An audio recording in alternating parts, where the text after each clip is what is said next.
Welcome back, everybody. Welcome back to the Free Agents podcast. Back for some more pre-agents as we are getting today already into season 4, Real World Road Rules Extreme Challenge. We have this almost the same number of contestants, maybe one extra, but we'll get to that in due time. And we have no hosts. So, some of the same, some a little bit different coming out of season 3. A lot to get into. Of course, I am Matt here, as always, with Brian Scally. Scally, how are you? Hello. I'm doing well. Excited to be back here starting a new season. So that means that we're checking in with a very fun person. Yes, of course. We can't start off a season and get into a new group of real worlders and road rulers without the great Mel. Mel, how are you today? Hello. Back in I was going to say Winnie, but the Winnie's gone and the really nice fancy tour buses that they have. Someone disparaged the Winnebagos. I think in this season, they were like, oh, these are so much better than the Winnies. I was like, oof, Mel's not going to like that. The disrespect. But you know what? I guess I've never lived in a Winnie. I wanted to due to the show, but I would guess the very close quarters with that many people probably was a lot versus these seem like the tour buses that like a pop star goes on tour in. So I'm sure they're pretty nice, but I think the rule probably still stands that you shouldn't use the bathroom. Probably. I want to say, so next season is the first season that's going to, I think, bring us a little bit closer to the format that we're used to in terms of people go home throughout the season, rather than just, two teams. Well, I guess somebody goes home in this batch of episodes, but different circumstances. Do either of you happen to know if, as we get into next season, like, are we still doing buses or are we like in one location, like a normal challenge? If neither. Actually, I'm looking at the wiki. I see it says location in Mexico. Yep. It looks like potentially one location there. Here we're hitting a whole bunch. We're going to be traveling soon. So that'll be fun. But yeah, right now we're still bussing it around. Time in the buses here? Maybe. No, it feels shocking. I mean, yeah. End of an era. And also, I was doing the timing on this season in particular, and this season would have aired before or like maybe concurrently, but basically like Survivor wasn't around yet. So the concept of voting people out of a show had not been really introduced into the grander society. So really that is a new marker and how the show evolved and changed due to, new trends happening in reality TV. They were no longer the trendsetter. Somebody else is setting the trends. Yeah, everybody let's all remember to remind this information at the top of next season because I'm so excited to get to that one, but again, we do have one more season of this format here, and for anyone keeping track at home, this is going to be a 3-parter. We have 18 episodes in the season, so we're taking them 6 episodes at a time here in the first 6 episodes we'll get to today. Before that though, Mel, as we closed out season 3, just want to look back on that with you to see if you had any other thoughts from the back half of the season or any issues with our Mount Rushmore, where just the quick overview is we added David on the men's side of things in Sean's place and added Heather B as expected in Rachel's place. I completely agree. And I, of course, listened to the pod, and I'm aligned with both of you that I believe Challenge 2000 is my favorite thus far. And honestly, when I think of the grand scheme of things and maybe the ones that lay dormant in my brain and all of that, Challenge 2000 really sticks out as perhaps maybe one of my favorites ever. And I don't want to, I can't remember all of them. We've got a long way to go, but I truly enjoyed the season. I think that across the board, the personalities were there much stronger than before. And I'll even compare it to this season and say, I like the people last season better than this season. So yeah, I leave with very fond memories, and I loved especially that we got, some of the old promos snuck in. So a bit of everything. Really got to feel what it was like to be on the cusp of passing Y2K and watching a challenge season. Exactly. Scally, I do think it's interesting that we have, we had said that season 3 was our favorite season and we only added 2 cast members to the overall Mount Rushmore. Yeah, I mean, I think that is a strength of a well-balanced cast where necessarily not, other seasons were really carried by a couple cast members, I think. And I think last season was a little more balanced, and not to say they didn't have a couple weak spots, but I think they're getting to be a little better with figuring out like who how to highlight everyone while also having their stars. I'm curious to see how this season finishes out, because we're starting to feel a bit top heavy again to me. Did I lose you?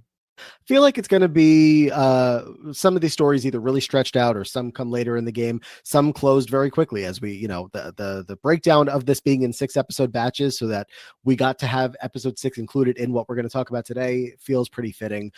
So Mel, let's get started talking about some of the people that we have here. Always kind of jump into that with some of the bigger names that maybe if you're even a newer challenge fan that you would know if you've been either paying attention in the past couple of years or whatever the case may be. So the names in that category, I feel like Cyrus, Ayanna has been back on some challenge all-star seasons. I just know Susie, and Susie's not even here yet. We'll get to that. So I'm just looking at the list. Latarian's been on the all-star seasons. And if you have seen enough seasons, you've at least heard of Julie. Anybody else that I'm missing in this group that I feel that should be highlighted in such a category? Jamie, I think, came up mostly because they did the return, what do we call the reunion seasons they did for the Real World? Homecoming, yes. So Jamie was part of Homecoming, which we got some info, some scoop that maybe him and Julie made out or something. So Emily and Christian are some that top of mind weren't. So Christian is a name I deeply remember. I would say Christian was part of one of the most kind of iconic bromances of Road Rules. It was Timmy and Christian are a package deal. And I believe we see Timmy down the line. Yes. But Emily and Christian for the old school ways. Camila was a standout in Real World Boston. So great to see her here. And also it's really nice to see her in a more fun, positive light, because I think Real World Boston had a lot of drama. The house was very divided, but here she's having a great time. Teaser. And I guess I have to give a sad one. And unfortunately, I have to share that Michelle, who is radiant on screen and really fun and really sweet, Michelle passed away about a year after the show. Michelle was in, I had forgotten about it until I was looking her up. But she passed away in a car accident. Whoa. So very sad to lose her. She was on season 3 of Road Rules, which is when they went to Europe, which was a wacky season of everyone fighting. But Michelle was a level-headed narrator. She was a former Dallas Cowboys cheerleader, great narrator. So really sad that we lost her. I had truly no idea. So thanks for sharing. I think in my mind, I've really only had DM and Ryan Knight marked off as challengers that have passed. Yeah. I feel there might I will obviously if a early season contestant like this went under the radar, I wouldn't be surprised if maybe there was another, but also not a fun topic. Yeah, I did discover somebody from, and I don't know if he ever appears on the challenge, to my knowledge, no, but there was somebody from a season of Road Rules who had passed away in the last few years. So, it's a bummer and sad. Because they just kind of get, there's a little bit of this element of, because it's so long ago and kind of pre-deep internet and this kind of thing, that some of the people get lost to time. And some by choice, who are I moved on in life, and some it's just, you went away, and it's really sad. But it's nice that we get to experience her, and that you two and others who are finding ways to watch us as well can get to see Michelle. Yeah, because I feel like, Scally, we've been a little bit of not doing the Where Are They Now for most people. Some people have future challenge seasons that we're kind of waiting to see the Where Are They Now in their next appearance. And there's a couple people that are, one time only. This season, it's Christian, Rebecca. Michelle is on that list, explanation now provided. And Camille, is it Camille or Camila? Camila. That is also all 4 of them one-time challengers. Yeah. The Where Are They Nows, I think, a little difficult to check in on lots of these people, considering I think that they purposefully exited this arena. But I did not realize we had so many one-timers on here. Mm-hmm. Yeah. And some of them definitely not insignificant to this season. Where do we even begin, Scally? What story should we get into first of these 12 original contestants? Let's talk about James and Rebecca. Okay. We were so upset last season, maybe Were we actually to not have a showmance emerge in the first half of the season, but we have one here. Mel, is this an iconic showmance of Challenge Past in your memory? Absolutely not. Like true honesty. I completely forgot that these two people existed in this show. Rebecca, Valid. I only remembered because I was reading up on Real World Seattle because we had just watched David and we'd seen Janet and I was trying to refresh myself. Totally forgot about Rebecca because she's just like a normal human being. So that's probably for the best for her. James, I'm surprised I forgot about him because the way he looks, I was just like, what else has he done? He looks like somebody who went on and did show, but like, did he got a movie star name? James Orlando? Yeah, right. Legally named that. So I thought he like might have done something afterwards. It doesn't seem like it that I can tell. But yeah, totally forgot about these two. And boy, was it a long 2 episodes of their relationship. What an arc. Yeah, Scally, we have this, and for anyone not keeping track at home, not watching along, and we're just telling you everything that's happening, you have another, this isn't the first time, I believe, cross team showmance. Rebecca is a real worlder from Seattle, Real World Seattle, that is, and James is from Road Rules Maximum Velocity Tour.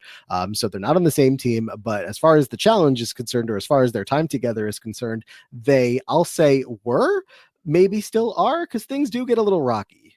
It is so hot and cold with these two. We have Rebecca saying that she, after her season of The Real World, went to Europe to discover herself. She chopped all her hair off. She's really doing a lot. And James says that after Road Rules, he is spending time with his family and enjoying life. Both totally valid and cool. It's just pretty easy for me to see where these people don't necessarily line up. Rebecca's talking very quickly about how James is young and immature, but they have things in common and they like each other. They go on a walk together and it seems like well and good, but at the same time, James's immaturity keeps popping out. Yeah, this is James is a very big character through at least what we've seen so far. As we have seen throughout the first couple of seasons, Road Rules usually dominates the competition. So far this season, kind of how last season started too, Real World is a little bit out in front. And you always have, in these seasons so far, the sore loser or the not great loser, at least. And James is filling that role here of not loving when his team is not having success. And Rebecca is on the team that is having success. So there's, as they go on, she's really starting to notice that immaturity that you're talking about, where he's like making comments basically saying, like at one point it kind of sounds like he's saying he's gonna like beat someone up tomorrow if he needs to do it to like stomp over the competition. I don't think he's kind of saying it. He literally answers the question, yes, I would break someone's finger if it meant I could win tomorrow's challenge. And yet like, he says Real World is messy. He is constantly talking about how Real World has no integrity, no honor, how awful they are. But then also is like, so I'm going to match that energy. So he's not even trying to stand on his high horse, or he is. It's very interesting because he just sort of speaks out of all sides of his mouth constantly. And that's exactly it. Is he's like, they cheated. I mean, we also cheated, but they cheated first and they won. It's like, okay, well, that doesn't mean that you didn't do the same thing.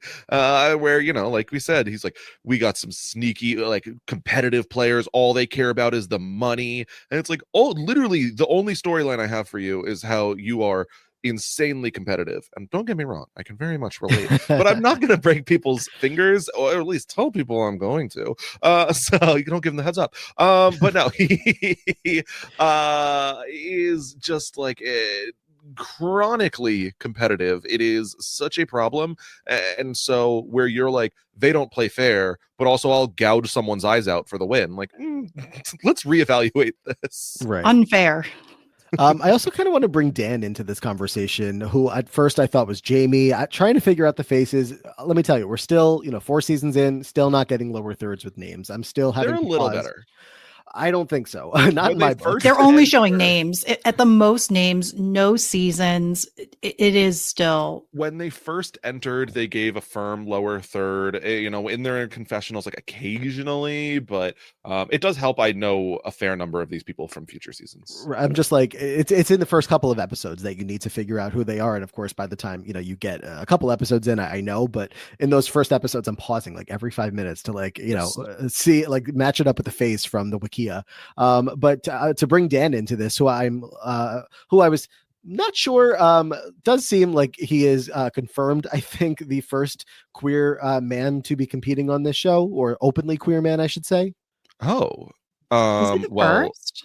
Yeah, that I did not clock. Let's get back to his Wikia page. But I just can't recall. I'm now going back in my head in the cast, but I would say potentially, now that we're talking about it, yeah, because it has lacked, despite overall, like the Real World and Road Rules always having great queer representation and stories, that I think in the back of my mind, I was thinking that there wasn't much gay representation so far. Because there's the one scene of that's why I want to bring him into this, is where he is walking around with Rebecca, kind of like, chit chatting about James, and I was like, oh, this is giving like gay best friend, but like I don't want to just put him in that box. And then I did a quick Google search, and it seemed to be. Oh, he's an iconic like, Dan for House of Villains, if I may add. He's an icon. Yes. And we may actually see him categorized as a villain in the future. So I would say that it's a safe assumption where Dan is really hyping up James, being like, I think James is incredibly hot, but it matters what you think. Like, yeah, I think James is probably queer. Or that Dan is probably queer. Fair assumption. But like, did anybody have anything else on Dan through these 6 episodes? He's really not the biggest character. It's just kind of attaching him to these two. I mean, outside of his opening where he says like he worked as a model, I think that he actually moved to, was it Russia? Like he moved internationally to work as a model after his Real World season. He has been asked to be a spokesperson for the AIDS Walk. So it is exciting that apparently, we have our first LGBT person on the challenge. But otherwise, I don't know. He does fine in challenges. Mm-hmm. He's just there. I think there's star power in Dan. I just think right now, what I noticed in these first 6 episodes, which apparently from what we can gather, like from watching, and I'm trying to rack my brain of back in the day, is they're edited as half-hour episodes, but they are aired as 1 hour. So they are like continuing blocks. Because I was going to say there are a few times where the cliffhanger ends and I was like, if I had to wait a week on this, I would have been pissed. So it's just that Dan hasn't had one yet. It's almost like the first 2 episodes were, I would say, Julie. Episodes 2 and 3 were Rebecca and James, and episode 4, or 5 and 6 were 5 and 6 were Christian and Ayana. Yeah, exactly. Yeah, definitely a good call there. And James, I feel like Mel is kind of filling the David spot of this season as like the hunky man. Everyone has a little bit of a crush on him.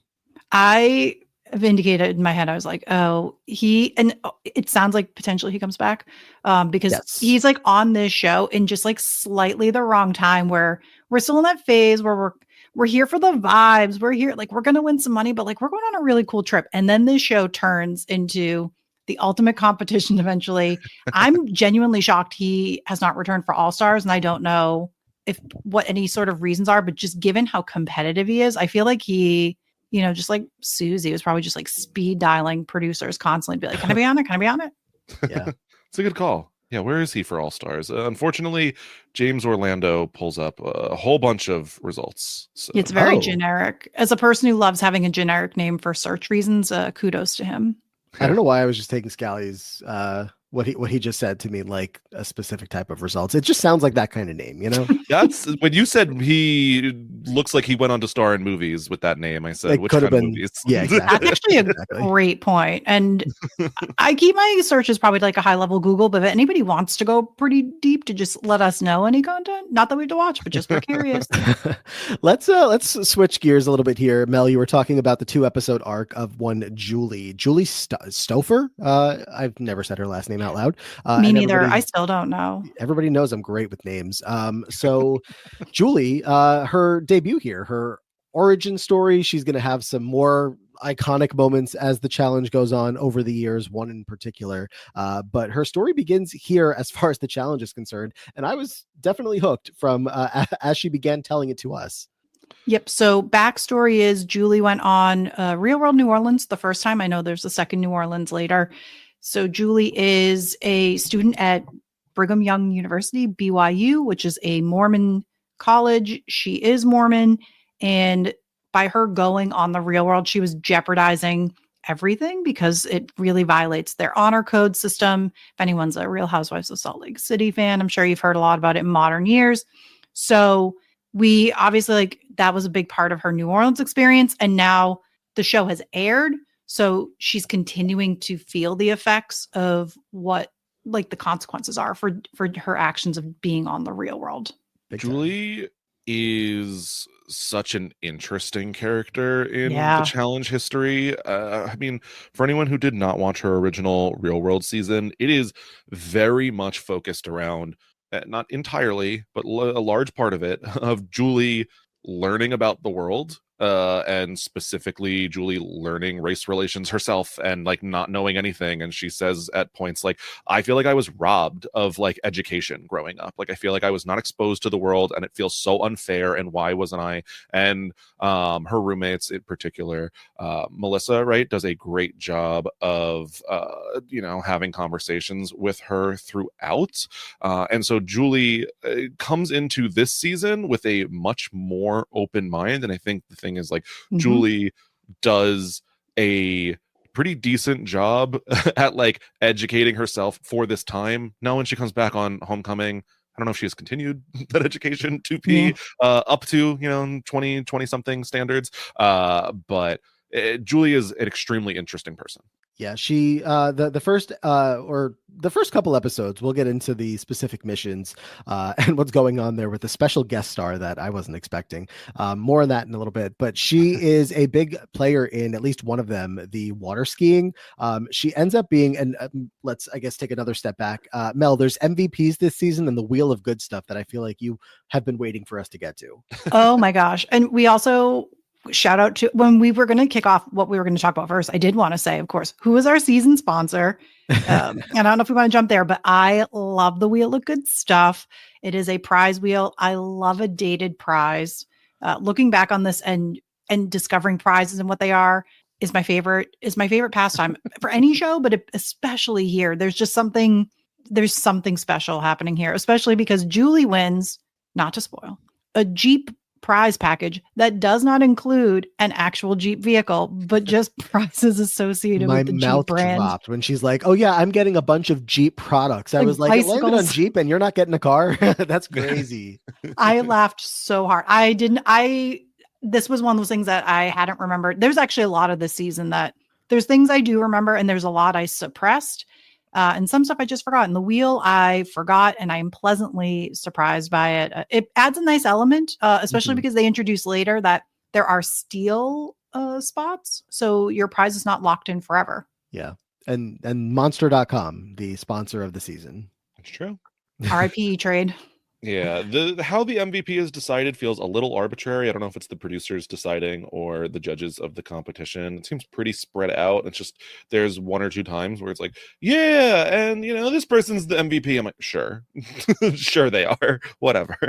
I mean, yeah, I have to say, jumping ahead. Oh, sorry. No, go ahead, Mel. I was gonna say, jumping ahead, when they do a challenge involving improv, I was like, Camila was obviously MVP. Why is she not getting this? Yeah, I was just gonna say it's like as legit as us at the end of a podcast being like, who's on our Mount Rushmore? Just whatever you decide. Fine. That is a science. How dare you? You're right. You guys are actually like, are you not the mayors of the entire challenge rewatch? Because that's what I think they're calling the mission people mayors, and maybe they always have, and I forgot. Yeah, I don't think that anybody would have voted for me for a spot like that. So if I just can take that position myself, or ourselves around here, then IW the mayors of the challenge rewatch.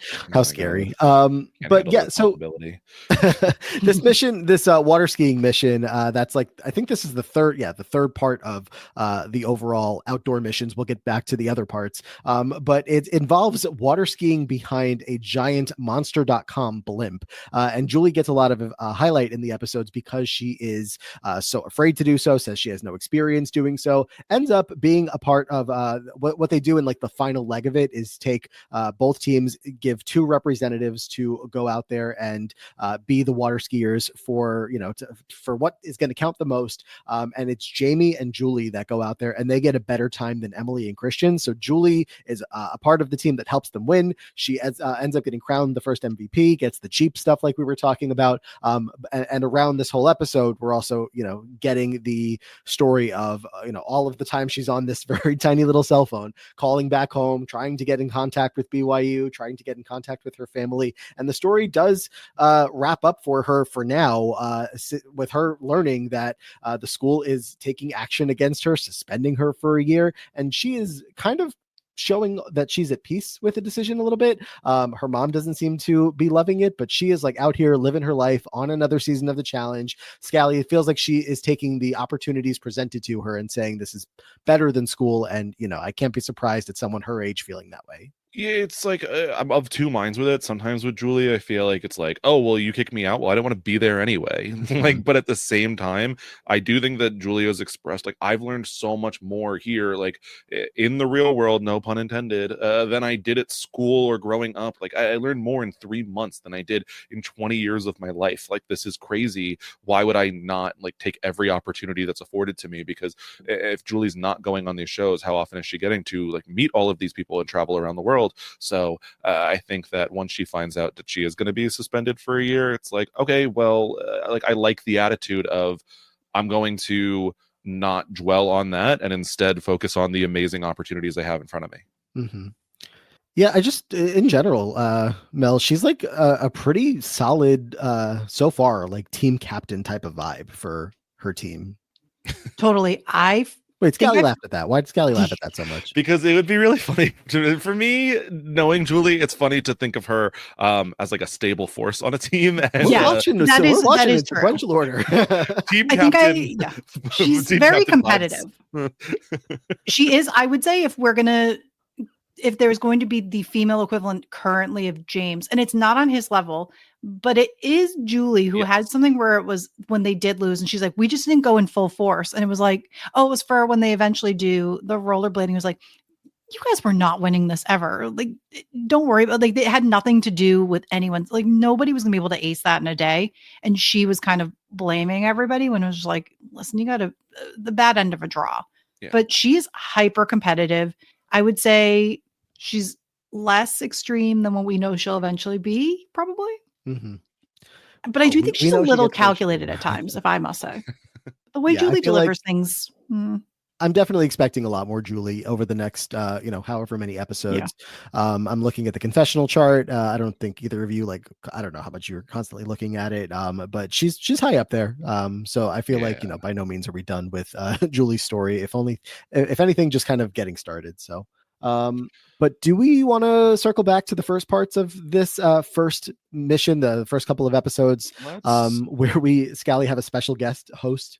Yeah, I was going to say, let's talk about the missions, because to me, this season has gone in a direction where we are getting, where it used to be like maybe 50% missions, 50% like the people on the show. This feels like 80 to 90% missions and like 20 to 10% of these people on the show sometimes.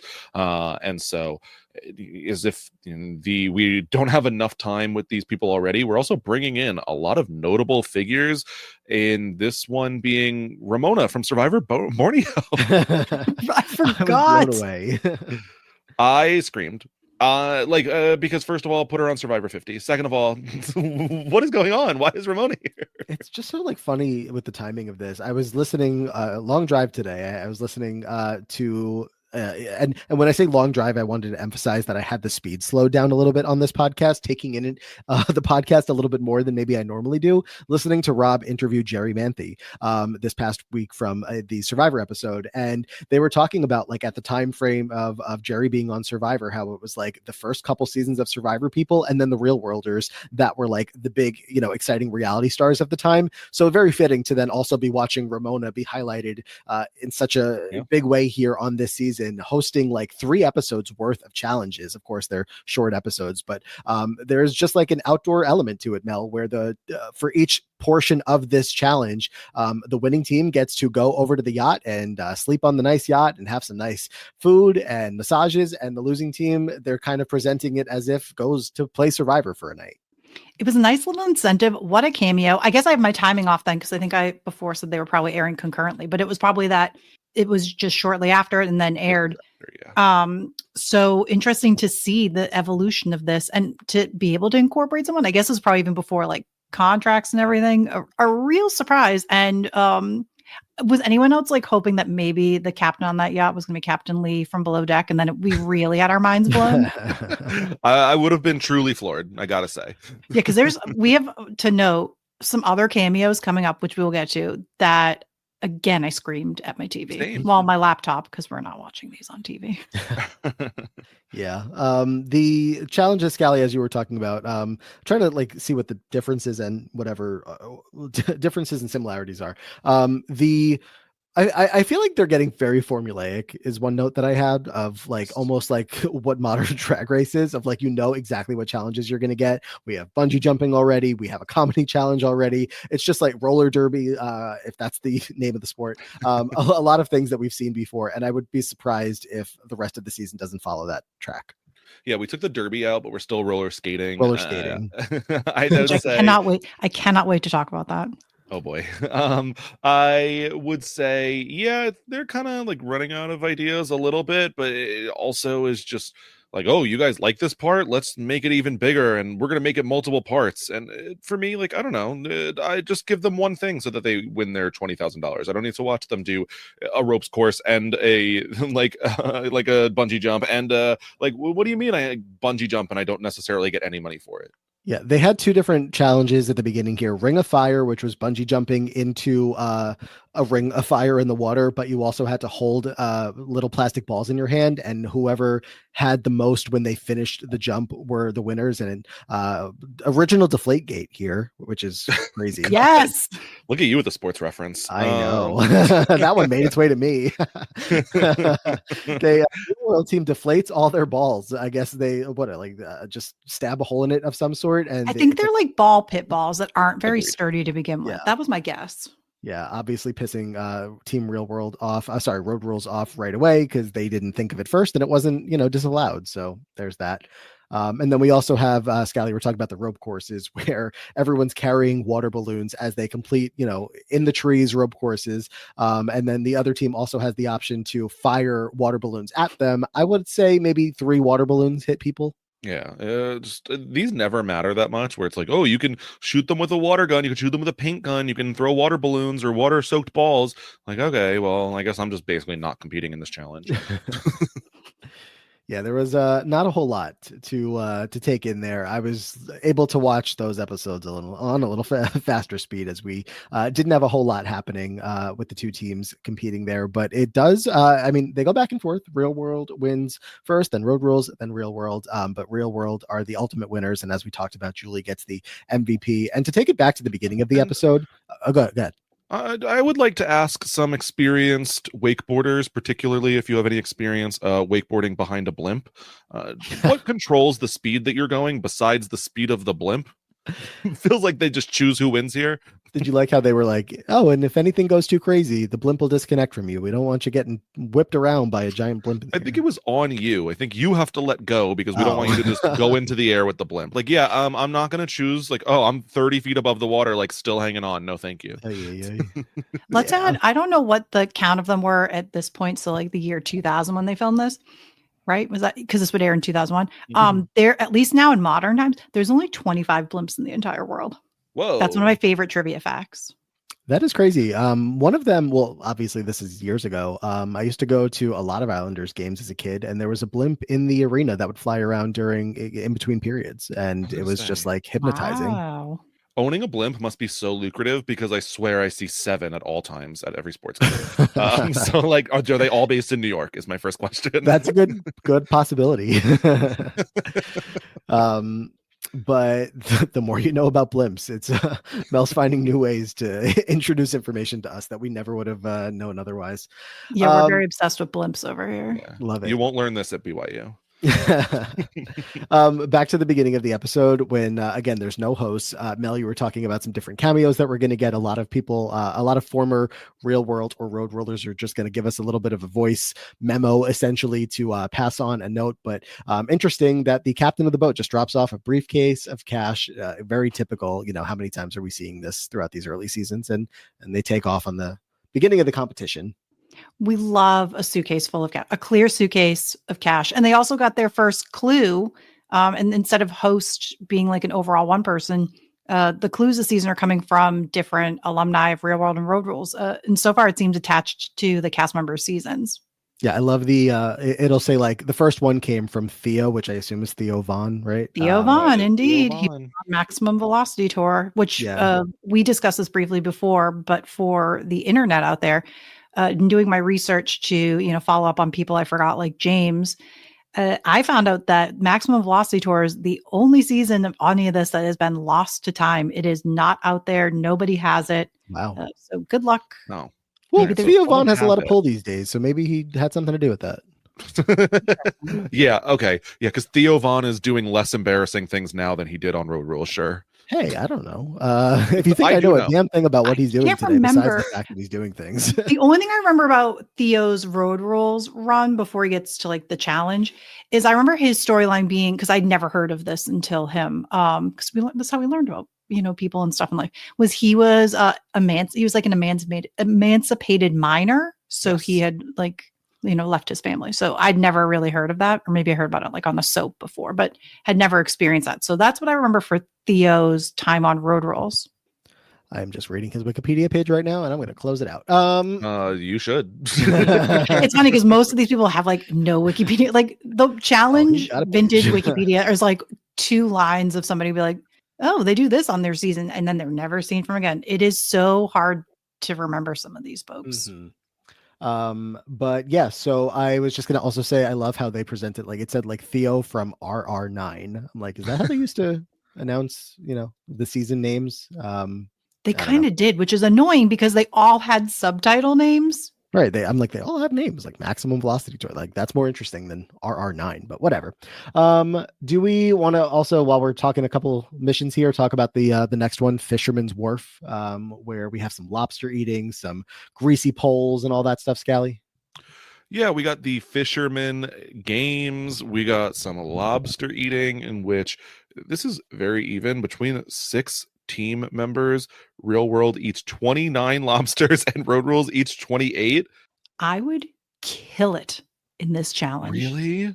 Absolutely. I could eat my weight in lobster and shrimp. I love me a shellfish. Even if your hands were tied to your teammates in the way that theirs were? I mean, it depends on, obviously like the flaws of my teammates, it's always possible. Who knows? But I just know I have the appetite that you could just shove it down my gullet. This is a lobster a minute for each team member. That is horrific. And like, I like seafood. The 5 lobsters in my stomach, I'm throwing up. They were by the water. They were, I think, in a pretty easy position to throw up if, it came to that. Yeah. Besides the lobster eating, they also had a challenge where they had to run across crates in the water to carry a fish back and forth. Traps. Lobster traps, which were basically crates. No? Sure. Similar crates. I don't know how those work. Evolutionary crates. Yeah, a couple of people did okay. Most people fell, including Letarian. We haven't talked a ton about him yet. We will. But yeah, he gets the wind knocked out of him at one point. Also seems like he swallows some water on the way down, and not a good look for him early on. Not that he did anything wrong. He just fell, but just tough start. We know that when he comes back for All-Stars, he's kind of cursed medically, and it's nice to see, I guess, history is in his pocket there or something. Yeah, he said he felt like a P word for going down like that. That he did say. Yeah. A little warning, everyone. This season has a lot of language issues. It sure does. More to come. And then Greasy Pole is the last part of this, which love this in a challenge on any show. Big Brother running up and down the Crisco lanes. The challenge has had similar, even in like somewhat recent years, maybe not super recent, but you got to get from one end of the pole to the other. Very, very slippery. And it's going to end up being the Real World that takes this one as well. Scally, any other highlights from the Greasy Pole? Well, I mean, you have the MVP in Camila, who is the winner of a Fuji digital camera package. So that does happen. And then later we do very much get Christian blaming himself for this loss, that he was falling off, because if you fall off, you have to go again. It's not just like, oop, you fell and you failed. So it just wastes more time. But like, I think multiple people fell off on both teams. So it is what it is. Yeah. The improv challenge was quite interesting this season. And I am not going to let either of you quiz me on who was there. Who was although it? no. Although I did see at least two recognizable faces. Somebody else can tell the audience who else we should be knowing. That was a guest appearance from IRL celebrities, not just challenge celebrities. Scally, you want to take it?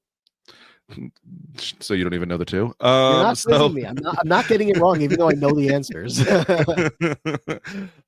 So they have two coaches show up who are introduced to us as Amy and Matt. Amy being Amy Poehler from the Upright Citizens Brigade.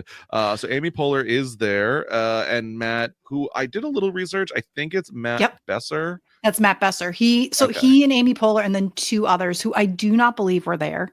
They were the original founders of UCB. Ah, okay. So yeah, we got some UCB team members here, and then later we find out that there will be judges, and it takes me half a second to realize, oh, head judge is Tina Fey, which they eventually announced. All right, so I could have done it. The rest of the guys I did not recognize. No. I was really trying to figure out who they were, but did not know who they were. Sorry. I thought I recognized one, but like I wasn't gonna, dissect frames of the blurry video that I appreciate very much. But I was just like, I don't know who these other men are. Yeah, I'm like, all right, I've already fallen down this trap before of like not recognizing Jennifer Coolidge, a young Jennifer Coolidge, but I'm like, all right, I knew Amy Poehler and Tina Fey by their faces. I was just like, this is insane. This can't possibly be them. But especially for Tina Fey, there was like a caption that made it clear who they were. Watching them help the challengers and judge the challengers in their skits here was just as much fun, I guess, as it always is. If a team does well, you have a little bit more fun with it. When a team doesn't do well, and you have Ayanna and who was she up there with? Laterrian bombing. Oh my God, my child. Do you have 50 cents? That is one of her comedic lines, but she's very self-aware that she's not funny, and I do appreciate that much. At least she said at the beginning, she's like, "My humor is for intellectual people." So sorry, Tina Fey. Road Rules is so unfunny. It's bad. That is like anytime we get a challenge like this, I would be floored if Road Rules wins one. Like Real World are the personality hires. We've established this, and you have like Camila doing where they're playing the role of like a priest and someone in confession, and Camila is just hitting on the person giving confession as the priest, and just like a totally random turn that was so unexpected that it gets tons and tons of laughs from the judges, who apparently includes Scott Adsit, who plays Pete on 30 Rock. So that is someone else who people would know. I didn't see him at the time. I did not realize right away, but it is, the Real World team is really funny. Even when they're telling like a big 6-person group story, every single member on the Real World team is carrying, including Cyrus, who gets like a particular highlight here. He's very, very funny every time they go to him. We have to talk about Cyrus's MVP prize. Cyrus gets the Gimme Your Stuff prize, which allows him to take anybody else's prize that they've gotten from the wheel so far. Only prizes that have been given out so far are from his own team. So he's got to take from somebody on his team. I'm like, obviously, again, we've seen different versions of this challenge on other shows over the years, but I was like, this is so funny that it's like, not like there's nothing for him to take from Road Rules. So he talks about how Camila is like his girl in the game. He's going to protect her and be by her side. She had won a prize so far. So he ends up taking Julie's Jeep package, which again is not a Jeep. So she can't be that upset, but that was funny. So I was actually a little surprised even only because like Camila and Cyrus weren't super tight in Boston because the house is kind of divided. But I appreciate that there is that like season loyalty between them that made me feel very nice. Yeah. Did you notice any other season loyalty? I had that flagged up in my notes earlier. Of course, the two you just mentioned. We also have Jamie and Julie from New Orleans, the Real World New Orleans. Christian and Emily are from the same season. James and Laterrian. Yeah, I think those are the only combos that we have, and then the rest are single riders. It's definitely interesting when they come in, having known each other. You see it like very early on of like, oh, this is my friend, and they hug and embrace. But as the season goes on, I feel like that fades away. But maybe that's just me not knowing the pairs as well. So I don't know. Mel, you wanted to talk about Rollerball Resurrection. Wow. Talk about a challenge that I've thought about for 20 years of life. This is like, if you ask me the challenge, what is it? I have this movie still on my to watch list because I still haven't done it. And the only reason it is on my watch list is because of this episode of the challenge. I remember it. I remember Christian winning. Unfortunately, I forgot everything else related to Christian. So I'm a little torn if I'm going to do this. This is something that I did not remember, but I very vividly remember Rollerball and having Chris Klein and LL Cool J there and getting to get this prize. I mean, the rest of it was kind of boring to watch because everyone sucks at rollerblading on this intricate, lumpy track. But the prize of all prize is this, to me, is an iconic real world challenge or challenge, real world rules challenge. What is the movie? It's called Rollerball. It is a remake of like an old set. It was like, I think in the 70s. So I actually have both on my list. I haven't watched either. I believe Rebecca Romijn at the time, Rebecca Romijn Stamos was also in this as the female lead. It looks like my kind of garbage, which is why I know I need to watch it. So I'll have to check to see if it's streaming. I can check and leave it in the Patreon chat or something. Okay. Because I do want to. I joked, I think, before we started doing all this, like, there's something that they do that I feel like we could cover it as a side episode. And that would be to watch Rollerball and see if we could see Christian in Rollerball. Oh, no, wait. Not movies, actually. I take it back. Scally, what were you going to say? I was going to say, Mel, I want better for you than Rollerball, the remake, but I know that won't stop you. So good luck. It's true. This looked like it was fun for some of them. Obviously not all of them. You have Rebecca and maybe one or two others that are falling a lot. If you not a regular skater, then I can understand why it'd be hard to not only skate on the ground, but on a like park setup. What's it called? Like a not ski. What the hell?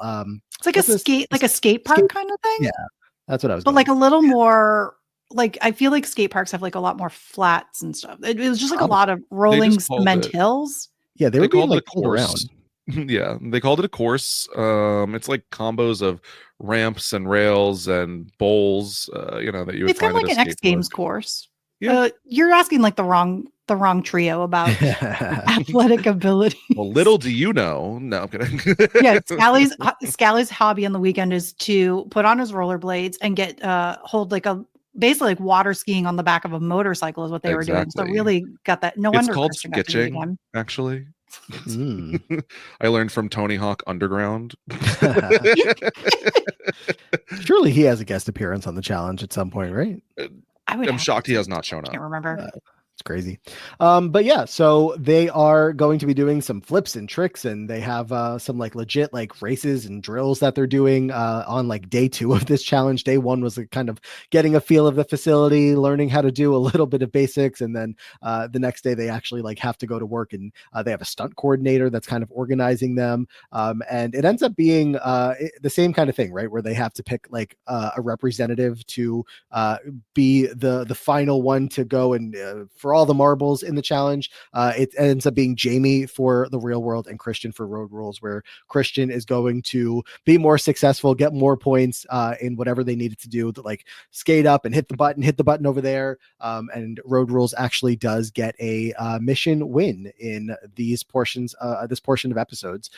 So Christian gets the MVP. He gets a Dreamcast video game unit. I've never heard of Dreamcast. A Sega Dreamcast. That was like the evolution of, so there was like Sega Genesis, and then eventually like a Sega Dreamcast. Yeah, missed that one. As he said, a Dreamcast indeed. Yeah, Dreamcast indeed, that he gets to be in the movie. The director that is for the movie Rollerball is going to ask Christian to be in the movie, and then we get a flash forward to 3 months later where he's living life on the set. So yeah, apparently Christian was so good at skating that Laterrian says he almost orgasmed watching it. So, I was like, oh, okay.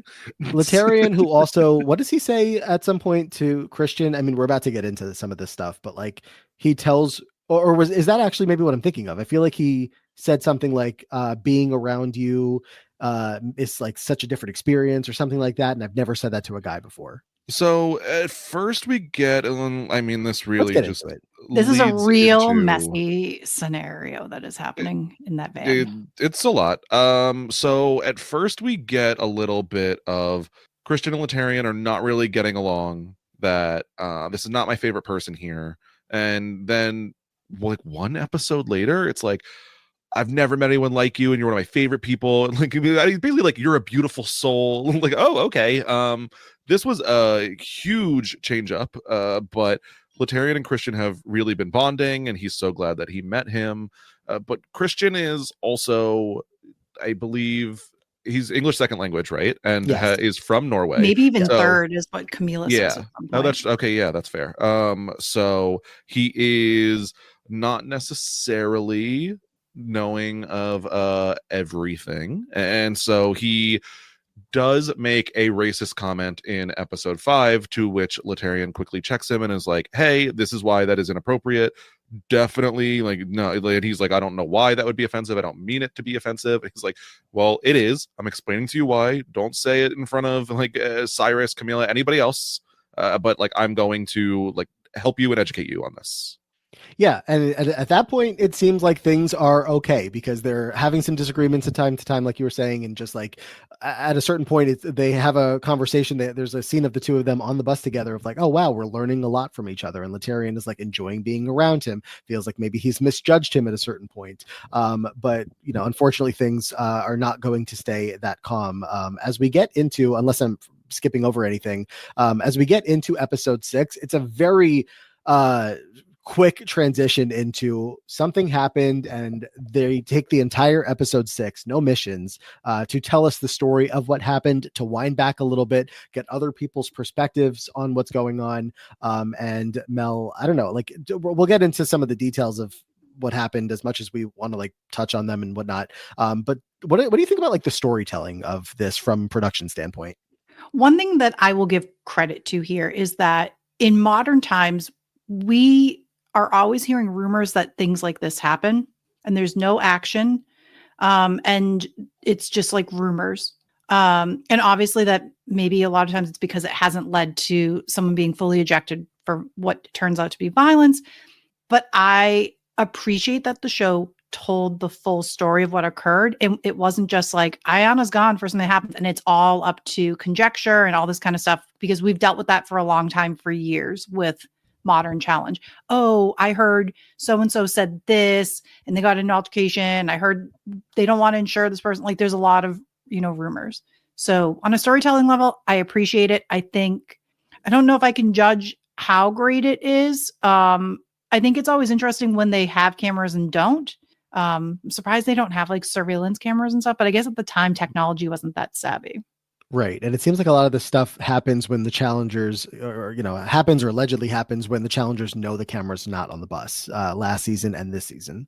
Yeah, they're not really filming, I guess, 24/7, which is what they say sometimes. But I don't know if you guys want to set up the stereo, but I will set up for historical context. And I guess because it leads a lot into the present of what we know of Ayana, which is at the beginning of the season, they mentioned that, or Ayana explains that her mother recently passed away from breast cancer. So it's been weeks pretty much. So she's very raw from this. And I think we all know, since we're all pretty avid challenge fans, since that's why we're listening here, that unfortunately Ayana is also battling breast cancer right now. So it's very sad to see this be a cycle.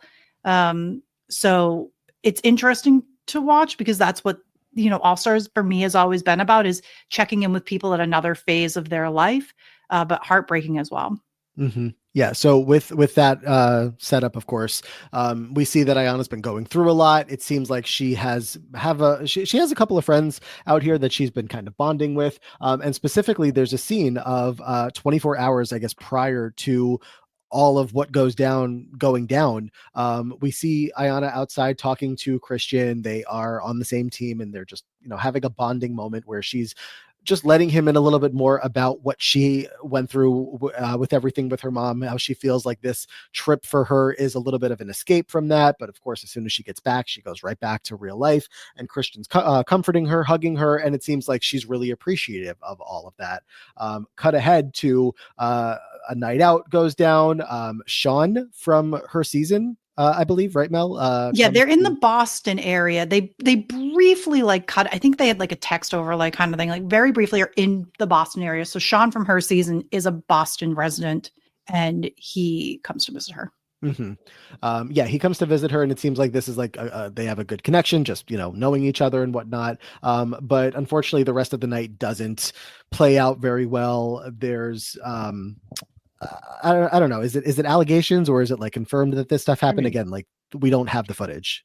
So what ends up happening is after Sean leaves, presumably Ayanna goes to bed, wakes up at 5:30 in the morning to everyone getting home and being very rowdy, to which the retelling of the story, because we don't have the footage, but doesn't seem to be, at least this part, argued by anybody, is I think that Laterrian called Christian like white ass, and then Christian responded by using the N-word.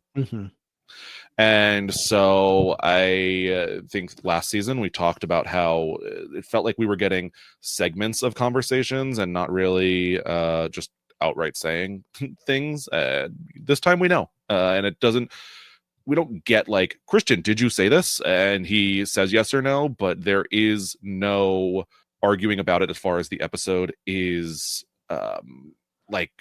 talked about. There is a conversation with Christian and Camila later discussing like why this is offensive and why you can't say this, and he says like, I'm confused because I don't know, and he claims to be confused because he hears Black people using it but doesn't know why he can't. And Camila does have a whole discussion with him of like, if you used it around me, like I also would have had like a very big reaction. But the point that I would have not gotten to, that Ayanna does get, and a lot of people say cross the line, is physical altercation.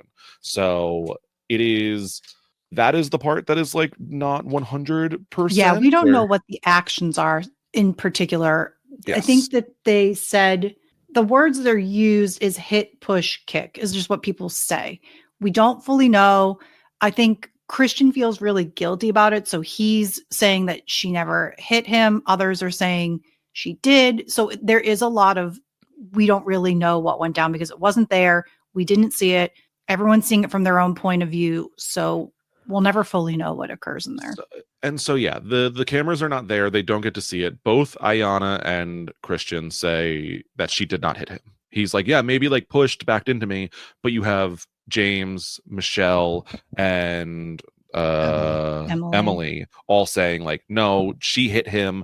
And I think that like part of that also, especially I think now versus then, you can look at it as like, if Emily or Michelle had acted in the same way that Ayanna did, would their behavior be criticized less than Ayanna's? Like that is a question I think at least worth asking. But unfortunately, it is pretty much accepted that this did happen in the viewpoint of the show, and people are discussing why they think Ayanna should be removed from the show.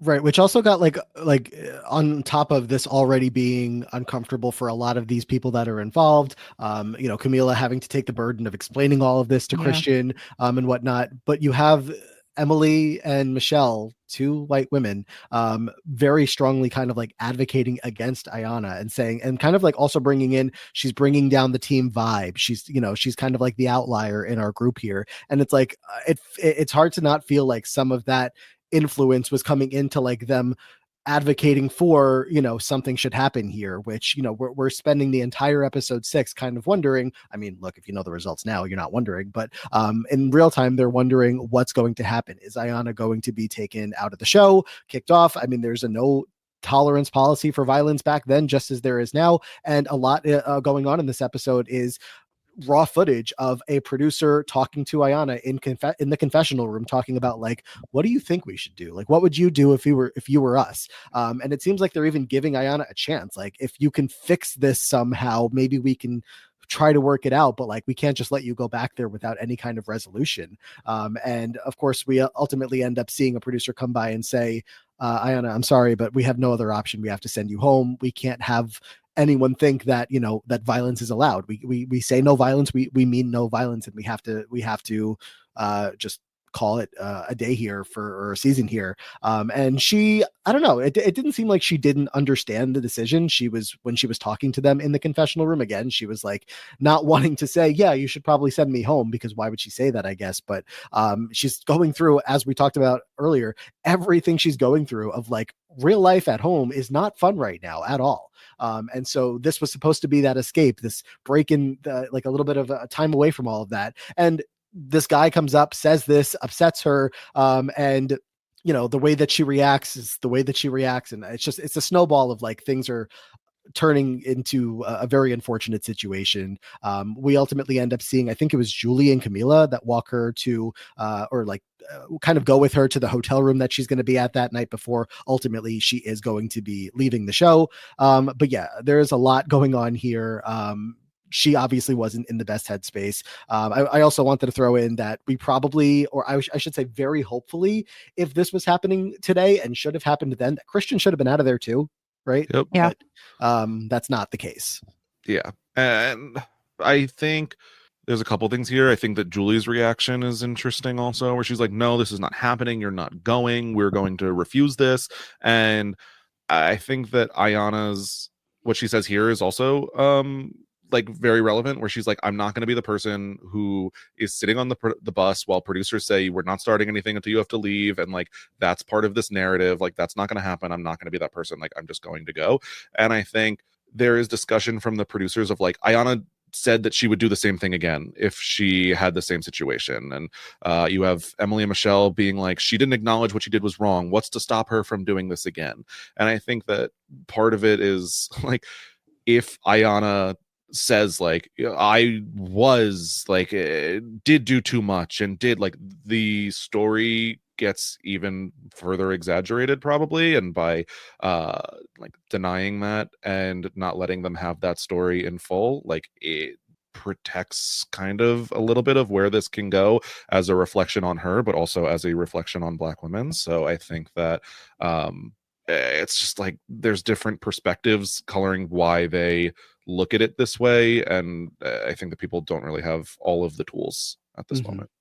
I think the producer, so we rarely see producers on the show. Sometimes you overhear them a little, but I think it was helpful to have the producer step in to explain that it was like there was no violence, but he said, I don't think Ayana's a violent person. I think she's going through a lot right now. And I can't imagine what it would be like to be in that sort of pressure cooker of a scenario while dealing and grieving, and having somebody that you trust and that you've grown very fond of use language to betray you at that level.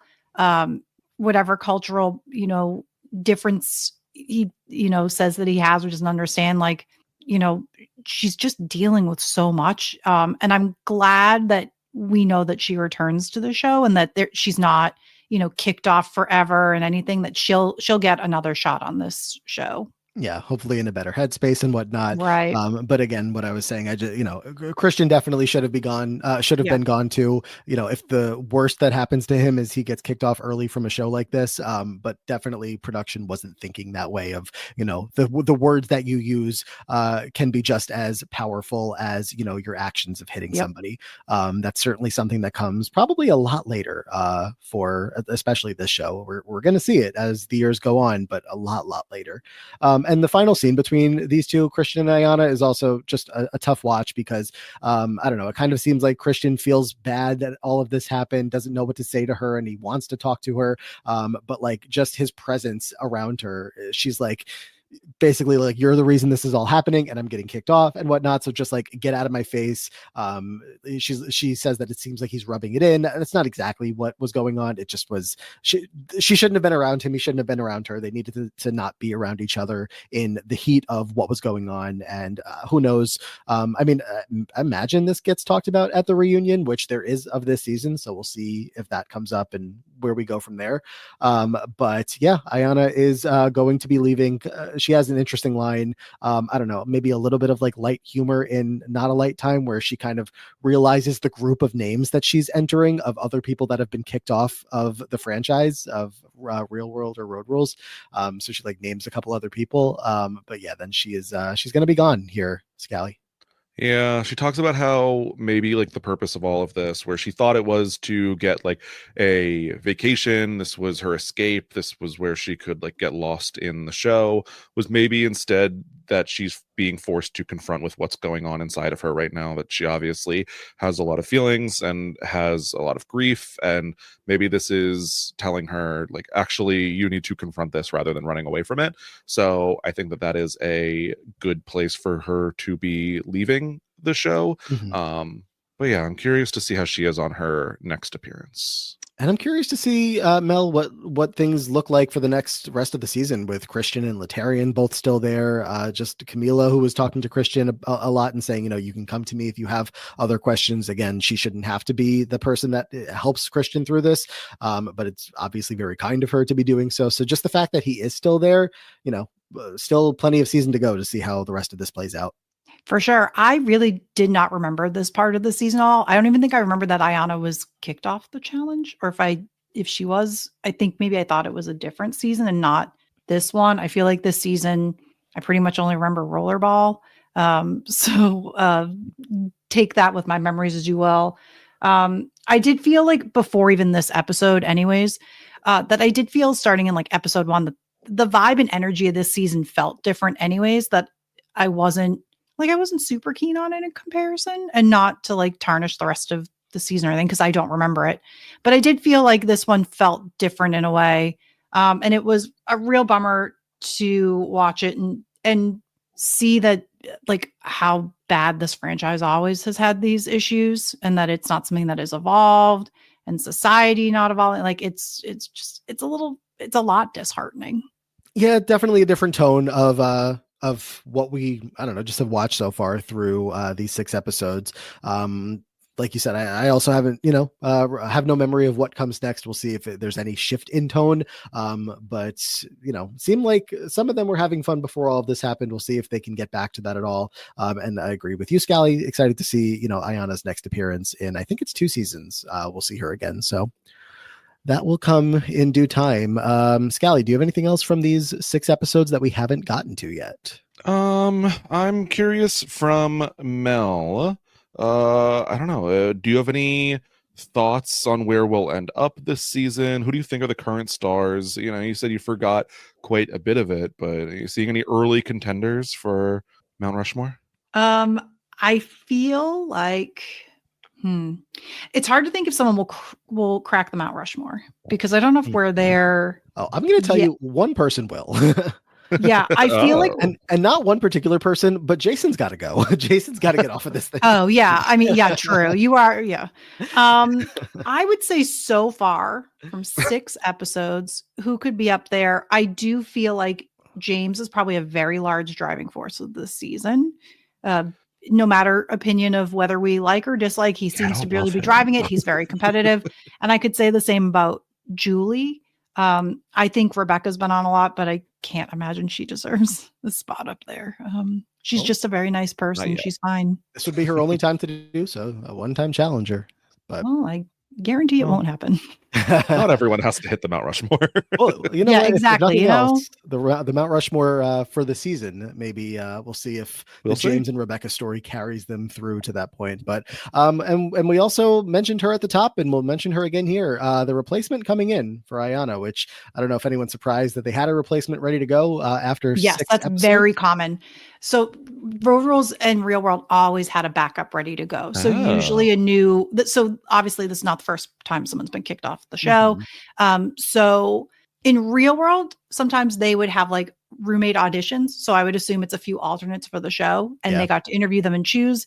And then eventually they would just kind of place somebody in there. So wasn't surprised. I actually forgot who the alternate was. So I actually had that written down, I wonder who's next. I totally forgot who it was. It's the debut, Scally, of Susie Meister.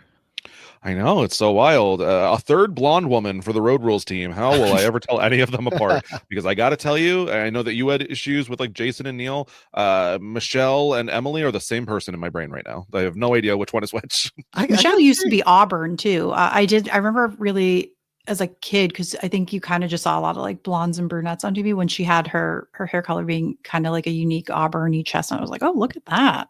Huh. So I was surprised she was blonde here. My brain is separating them. I don't know. I understand where you're coming from, but my brain has separated them successfully. So good for me, I guess, on that aspect. And I know Susie, so I'm not going to have an issue with that. Yeah.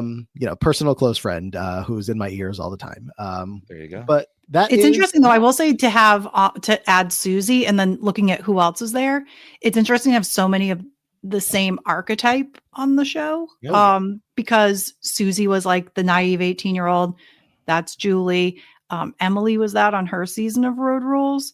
And Rebecca maybe a little bit. I think Rebecca was a little bit, no disrespect, like a little more of like an intellectual than the others. Yeah. Rebecca Lord. I mean, Jeff.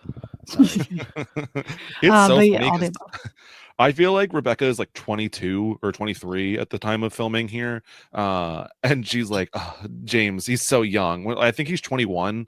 I was trying to remember the same thing because I was like, it hadn't been that long from Seattle. So like, I think she was only like 19 or 20 in Seattle. He's like, oh, she's an older woman. She could teach me a lot. I'm like, sir, what does a 21-year-old know? She went to Europe and she cut her hair.